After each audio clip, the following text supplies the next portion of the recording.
खूबसूरत गांव था जिसका नाम बहार नगर था। वहां एक लड़की रहती थी जिसका नाम ज़ाविया था। ज़ाविया को बादलों का नज़ारा करना और उनकी मुख्तलिफ शक्लें बनाना बहुत पसंद था। वो अक्सर घंटों तक आसमान को देखती रहती और बादलों के बारे में ख्वाब देखती रहती।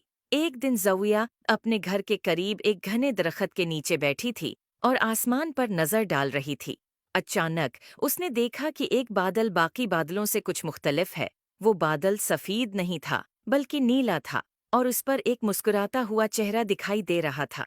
ज़ाविया ने हैरत से पूछा, क्या तुमने कुछ कहा?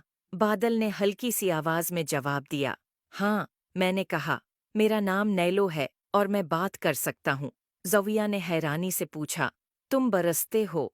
नैलो ने मुस्कुराते हुए जवाब दिया, मैं सब रंगों की बारिश करता हूँ। मुझे ये खासियत एक जादूगर ने दी थी ताकि मैं लोगों को खुशी और मसरत दे सकूं। ज़ोया ने खुश होकर कहा, क्या मैं बादल की सैर कर सकती हो? नैलो ने कहा, क्यों नहीं, मैं तुम्हें आसमान की सैर कराता हूँ, जहाँ सितारे चमकते हैं और रंग बरंगे बदल है।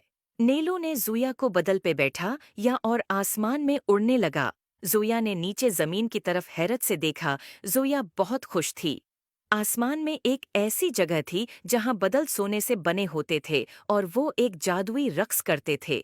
वो रंग बरंगी बारिश बरसाते थे और लोगों के घरों और बागात को रंग देते थे। नीलो ने ज़ोया को जमीन पर वापस उतारा। ज़ोया ने कहा, ये तो बहुत खूबसूरत है, क्या तुम बरस सकते हो? नीलो ने मुस्कुराते हुए जवाब दिया, हाँ।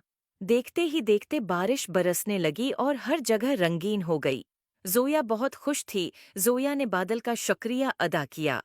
नैलो ने कहा, हर रात जब तुम आसमान की तरफ देखोगी तो तुम्हें मेरी याद आएगी और सितारों की रोशनी तुम्हें ख्वाबों की दुनिया में ले जाएगी। उम्मीद है आपको स्टोरी पसंद आई होगी। Please like and subscribe my YouTube channel.